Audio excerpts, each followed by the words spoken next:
ابھی میں بچپن کی دہلیز پر ہی کھڑی تھی کہ والدین ایک حادثے کی نظر ہو گئے اور میں تنہا رہ گئی۔ میری پرورش کا ذمہ چچا جان نے لیا تھا۔ ان دنوں ہم گاؤں میں رہا کرتے تھے۔ تایا ابو چاہتے تھے کہ میری منگنی ان کے بیٹے ناصر سے ہو جائے۔ میں نے سنا تھا کہ وہ بہت خوبصورت ہے، مگر مجھے اس کی صورت یاد نہ تھی کیونکہ میں نے اسے بچپن میں دیکھا تھا۔ وہ 8ویں جماعت کے بعد شہر اپنے ماموں کے گھر چلا گیا تھا اور وہیں تعلیم حاصل کر رہا تھا۔ تایا ابو کا گھر دوسرے گاؤں میں تھا، اس لیے وہ جب بھی آتا وہاں سے ہو کر چلا جاتا اور میں اسے دیکھ نہ پاتی تھی۔ جب ہماری منگنی کا اعلان ہوا تو میں بہت خوش ہوئی اور سوچا کہ اب ناصر کے ساتھ شہر میں رہوں گی۔ جلدی مجھے پردے میں بیٹھا دیا گیا، جس کے بعد اسے مجھے دیکھنے کا موقع نہ مل سکا۔ چچی جان ناصر کی تصویر لائی تھی، وہ واقعی بہت خوبصورت تھا۔ کئی دفعہ خاندان میں شادی بیاہ کے موقع پر سب اکٹھے ہوئے، تب بھی میں اپنے منگیتر کو نہ دیکھ سکی۔ وہ بھی میری ایک جھلک دیکھنے کو بےتاب رہتا تھا اور اپنی والدہ سے ضد کرتا تھا کہ میری منگیتر کی بس ایک جھلک دکھا دو، لیکن ایسا نہ ہو سکا اور ہم دونوں ایک دوسرے کے دیدار سے محروم رہے۔ ناصر کی زندگی کا بیشتر حصہ شہر میں گزرا تھا، لہٰذا اس کی سوچ بدل چکی تھی۔ وہ شادی سے پہلے لڑکی کو دیکھنے کا قائل تھا، جبکہ چچا چچی بضد تھے کہ ہماری روایات کے خلاف ہے۔ وہ اسے تسلی دیتے تھے کہ شادی تو ہر صورت ہونی ہی ہے، پھر پہلے دیکھنے یا نہ دیکھنے سے کیا فرق پڑتا ہے۔ ایک دن ناصر ہمارے گھر آیا اور چچی سے کہنے لگا کہ میں اپنی منگیتر کے لیے چوڑیاں لایا ہوں اور اسے اپنے ہاتھ سے دوں گا۔ چچی بولی، یہ گاؤں ہے، یہاں ایسی باتیں نہیں چلتی۔ یہ تحفہ تم مجھے دے دو، میں اسے پہنچا دوں گی۔ مجھے یاد ہے کہ ناصر نے اس روز بہت ضد کی تھی، مگر کسی نے اس کی ایک نہ مانی۔ تبھی وہ خفا ہو کر کہنے لگا، آپ لوگ اپنی مرضی کر لیں، لیکن اب میں اپنی مرضی کروں گا۔ آپ لوگوں نے مجھے اپنی منگیتر کا چہرہ نہیں دیکھنے دیا، اب میں خود اس کا منہ نہیں دیکھوں گا اور کسی تعلیم یافتہ لڑکی سے شادی کروں گا۔ یہ کہہ کر وہ چلا گیا، مگر اس کے احتجاج کا کسی نے نوٹس نہ لیا۔ پھر وہ دن بھی آ گیا جب میری شادی ناصر سے ہو رہی تھی۔ دل تیزی سے دھڑک رہا تھا کہ جانے وہ کس مزاج کا انسان ہوگا۔ پھر بھی میں خوش تھی کہ میرا جیون ساتھی بن رہا ہے، لیکن جب تک انسان بات چیت نہ کرے تب تک پتہ نہیں چلتا کہ وہ کیسا ہے۔ گھر میں خوشیاں بکھری تھی اور مہمانوں کا ہجوم تھا۔ ہر طرف ڈھولک بج رہی تھی اور میں دلہن بنی بیٹھی تھی۔ سکھیاں مجھے چھیڑ رہی تھی اور میں شرم کے مارے گھونگھٹ میں سمٹی ہوئی تھی۔ جب وہ کمرے میں داخل ہوا تو سارا کمرہ اس کی آمد سے معطر ہو گیا۔ اس کے گلے میں گلاب اور موتیے کے پھولوں کا ہار تھا۔ اس کے آنے سے مجھے یوں محسوس ہوا جیسے کمرے میں جنت کی ہوا رچ بس گئی ہو۔ وہ میرے قریب آ کر بیٹھ گیا اور بولا، میں اپنے بڑوں کو سزا ضرور دوں گا۔ میں ان کی منتیں کرتا تھا کہ مجھے تمہاری ایک جھلک دیکھنے دے، لیکن انہوں نے میری ایک نہ سنی، بلکہ میرے ارمانوں کا خون کیا۔ آج تم سجی بنی بیٹھی ہو، لیکن میں تمہارا چہرہ نہیں دیکھوں گا۔ تم نہیں جانتی کہ تمہیں دیکھنے کی چاہ میں نے یہ دن کیسے گزارے ہیں۔ تمہیں دیکھنے کی خواہش اب بھی بہت ہے، لیکن میں نے چچی جان کے سامنے قسم کھائی تھی کہ شادی کے بعد میں تم کو نہیں دیکھوں گا، لہٰذا میں اپنی قسم سے مجبور ہوں۔ میں جو آنکھوں میں ہزاروں خواب سجائے گھونگھٹ اٹھائے جانے کی منتظر تھی، ایسی باتیں سن کر بجھ کر رہ گئی۔ میں نے سوچا، کیا تعلیم یہی سکھاتی ہے؟ ناصر پر اعلیٰ تعلیم نے کوئی مثبت اثر کیوں نہیں چھوڑا، جو وہ آج اس کی سہانی گھڑی کو ایسی باتیں کر کے برباد کر رہا ہے؟ پہلے تو میں سمجھی کہ وہ مذاق کر رہا ہے، لیکن جب اس نے بتی گل کر کے کمرے میں بالکل اندھیرا کر دیا تو مجھے یقین ہو گیا کہ وہ واقعی میرا چہرہ نہیں دیکھنا چاہتا۔ ابھی صبح کی اذان میں کچھ ہی دیر باقی تھی کہ ناصر نے سرد لہجے میں کہا، دیکھو زری، یہ شادی میری پسند سے نہیں ہوئی، اس لیے تمہارا اور میرا گزارا نہیں ہو سکے گا۔ میں ایک اعلیٰ تعلیم یافتہ بیوی چاہتا تھا، لیکن تم میرے والدین کی ضد کا نتیجہ ہو۔ اب تم ان کے کیے کی سزا بھگتو۔ میں تمہیں اپنے ساتھ شہر لے کر نہیں جاؤں گا۔ سہاگرات کی صبح ہی انہوں نے واپس جانے کا پروگرام بنا رکھا تھا، لہٰذا وہ یہ کہہ کر چلے گئے کہ اگر تم چاہو تو مجھ سے طلاق لے سکتی ہو۔ وہ تو یہ کہہ کر چلا گیا۔ میرے لیے پھولوں کی سیج کانٹوں میں تبدیل ہو گئی۔ پھر گھر میں ایک دھماکہ خیز خبر پھیلی کہ دلہا آج ہی واپس جا رہا ہے۔ گھر والوں نے اسے روکنا چاہا تو اس نے عذر پیش کیا، کیوں میری نوکری کے پیچھے پڑے ہو؟ میری ملازمت کی نوعیت ہی ایسی ہے کہ میں رک نہیں سکتا، میں بعد میں آ جاؤں گا۔ گھر والوں کی تمام التجائیں جھٹک کر وہ روانہ ہو گیا۔ اور میں اکیلی روتی رہ گئی۔ جاتے ہوئے اس نے مجھے الوداع تک نہ کہا، کیونکہ وہ دن کے اجالے میں میرا منہ نہ دیکھ کر اپنے بڑوں کی ان کی روایت پسندی کی سزا دینا چاہتا تھا۔ اس کے بعد دن میرے لیے انگارے اور راتیں سولی بن گئی۔ میں نے کئی راتیں جاگتے ہوئے آنکھوں میں کاٹ دی۔ تائی جان جو اب میری ساس بن چکی تھی، بہت نیک خاتون تھی۔ انہوں نے کبھی کسی پر ظلم نہیں کیا تھا، اس لیے وہ مجھ پر ہوتا ہوا یہ ظلم دیکھ کر کرتی رہتی۔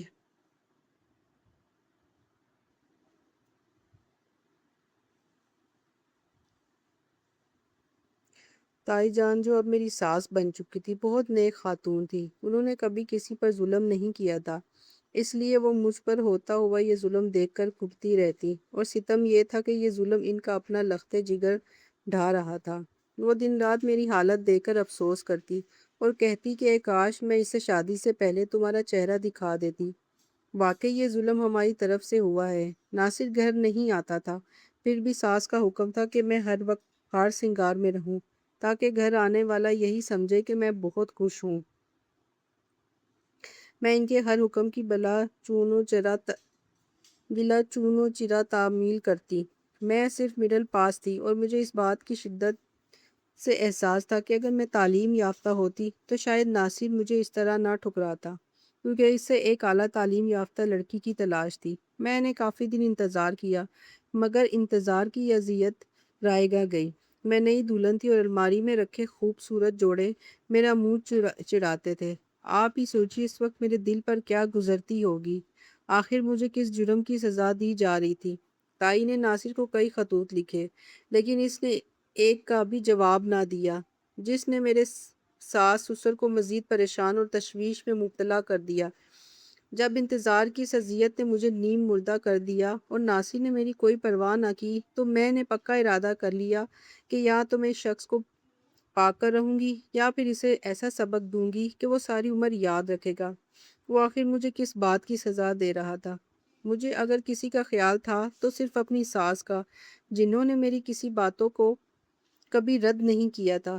میں جیسا کہتی وہ ویسا ہی کرتی، میری ہر بات پر جی کہتی اور میری ہر آرزو پوری کرتی، سوائے ناصر کو واپس لانے کے، جو کہ ان کے بس میں نہ تھا۔ ایک دن میں نے ان سے کہا کہ میں آگے پڑھنا چاہتی ہوں۔ انہوں نے فوراً میری بات مان لی اور تایا سے کہہ کر میری لیے ٹیوشن کا انتظام کروا دیا۔ میں نے گھر پر ہی میٹرک کی تیاری کر کے 10ویں جماعت پاس کر لی، تو دل میں مزید تعلیم حاصل کرنے کا شوق بیدار ہوا۔ میں نے ساس سسر کی منت سماجت کی کہ مجھے شہر میں رہنے اور وہاں کالج میں پڑھنے کی اجازت دی جائے۔ چونکہ میری اپنی کافی جائیداد تھی، اس لیے وہ مجھ پر زیادہ پابندی نہیں لگانا چاہتے تھے۔ تایا نے میرا داخلہ شہر کے ایک ایسے نامور کالج میں کروا دیا جہاں ہاسٹل کی سہولت موجود تھی۔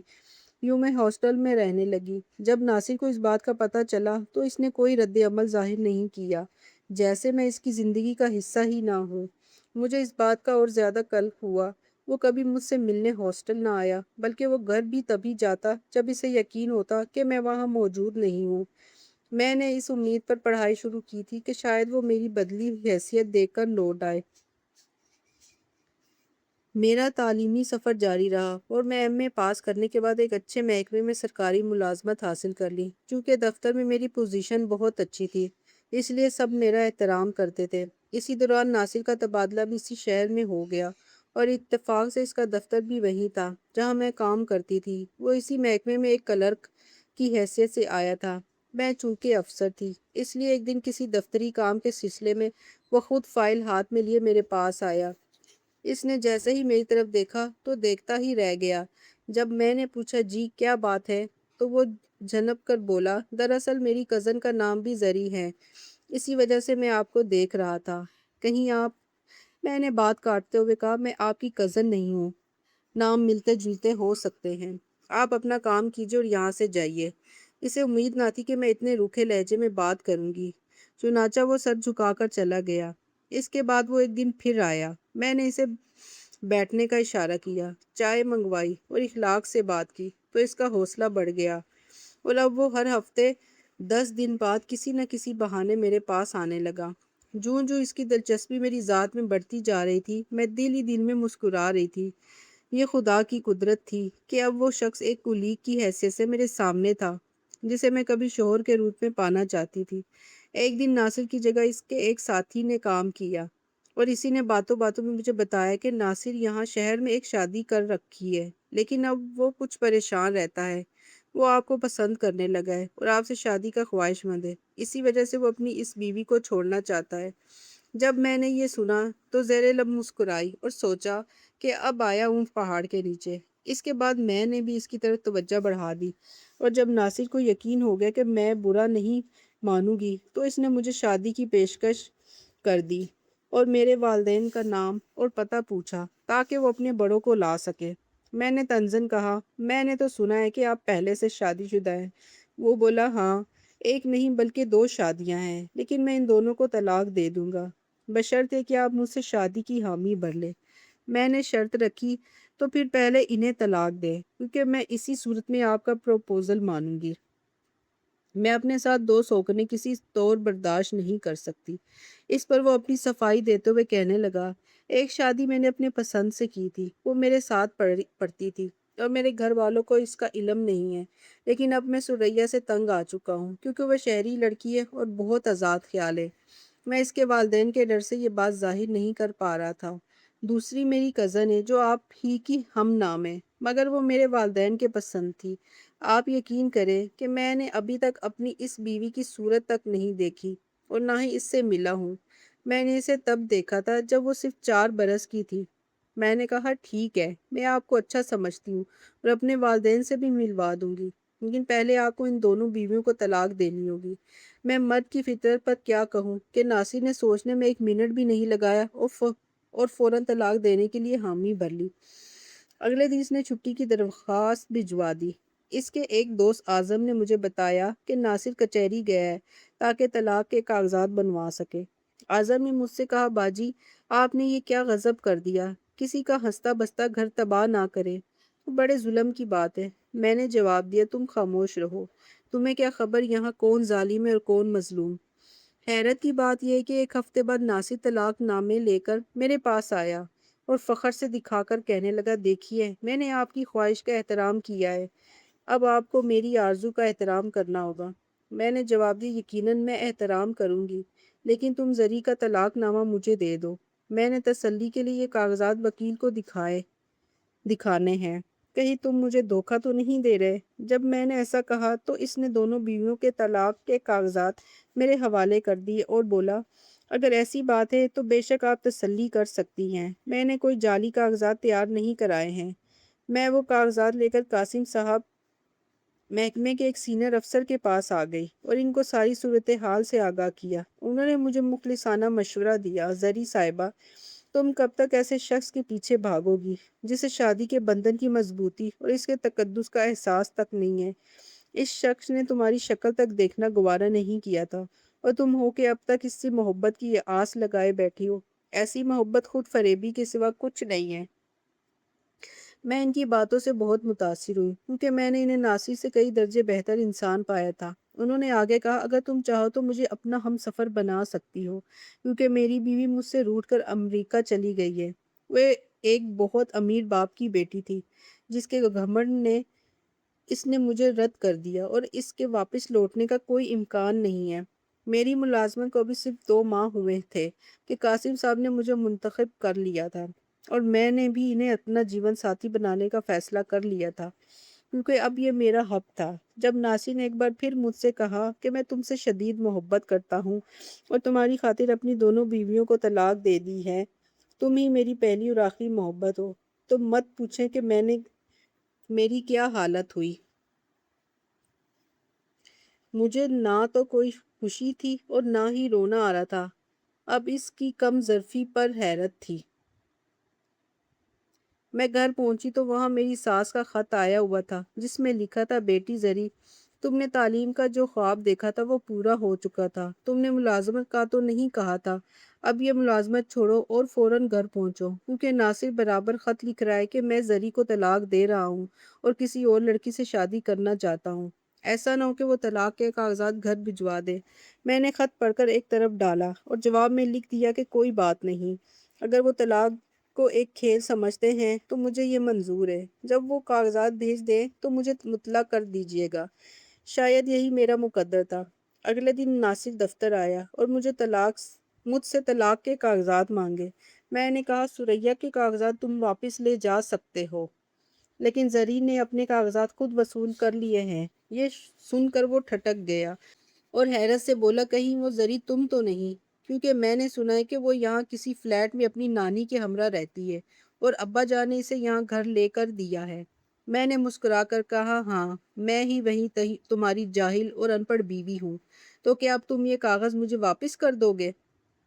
وہ شرمندگی اور پچھتاوے کے مارے بار بار کاغذات کی واپسی کا مطالبہ کر رہا تھا، مگر میں نے اس کی ایک نہ سنی، کیونکہ جب کوئی انسان آپ کے دل سے اتر جائے تو پھر اس کے ساتھ جیون کا بندھن نبھانا ناممکن ہو جاتا ہے، اور ناصر میرے دل سے مکمل طور پر اتر چکا تھا۔ اگلے روز ناصر، میری ساس اور چچا چچی سب مجھے سمجھانے کے لیے آ پہنچے۔ ناصر تو بار بار یہی کہہ رہا تھا کہ میرا کوئی قصور نہیں، لیکن میرے دل کو اس کی کوئی بات نہ لگی، کیونکہ جو شخص کسی دوسری لڑکی کی خاطر اتنی جلدی اپنی دو بیویوں کو طلاق دے سکتا ہے، اس کے کردار اور وفاداری پر کیا بھروسہ کیا جائے؟ آخر بیوی بھی ایک انسان ہوتی ہے، وہ کسی خاندان کی عزت اور ذمہ داری ہوتی ہے، کوئی مٹی کا مادو تو نہیں ہوتی۔ میرے بزرگ میری اس بات پر مانے کہ میں اپنی آدھی جائیداد ناصر کے نام لکھ دوں۔ دل تو نہیں چاہتا تھا، لیکن چچا چچی کو والدین کا درجہ دے کر میں نے ان کا یہ مطالبہ پورا کر دیا۔ یوں حق میں ناصر نے نہیں بلکہ جائیداد کی صورت میں نے ادا کیا، جبکہ طلاق اس کی طرف سے ہوئی۔ اس کے بعد مجھے قاسم سے شادی کرنے کی باقاعدہ اجازت مل گئی اور چچا چچی میری اس شادی میں خوشی خوشی شامل ہوئے۔ آج میں اپنے شوہر اور بچوں کے ساتھ ایک مثالی اور پرسکون زندگی گزار رہی ہوں۔ مجھے ناصر کی بالکل یاد نہیں آتی اور میں نے اسے اپنے دل و دماغ سے ہمیشہ کے لیے بھلا دیا ہے۔